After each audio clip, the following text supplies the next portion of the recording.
After my grandmother died, I moved into her old house in rural Vermont to settle the estate, telling myself it would only be for a week. The place was quiet in a way that made grief louder, every clock tick sounding like a reminder. In the hallway sat an old answering machine we never bothered to throw away, its red light dark, its tape dusty. The first night, while I was sorting photos, the machine clicked on by itself and began to rewind. I froze. Then her voice played, warm and tired, asking me to call her back when I got home. I sat on the floor and cried, replaying it until the tape ended. I told myself it was an old message, forgotten on the tape. The next evening, the red light blinked again. A new message. She said she hoped the drive wasn't too long and reminded me to lock the door. My chest tightened because I had just come in and hadn't locked it yet.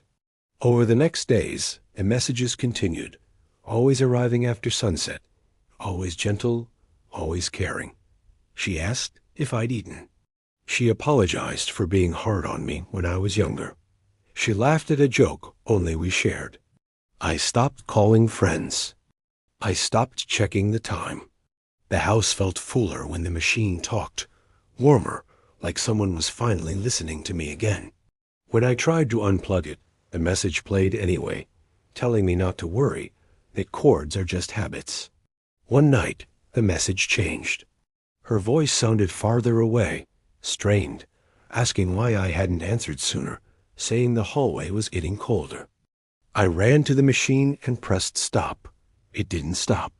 The tape kept spinning, her voice slipping between words, asking me to stay a little longer because it was easier to remember me when I was close. I slept in the hallway that night, just to hear the click and whir that meant she was still there. In the morning, the machine was silent. The red light was off. The house felt empty in a way that hurt more than before. I packed my bags and left before dusk. Weeks later, the realtor called to say the house sold quickly.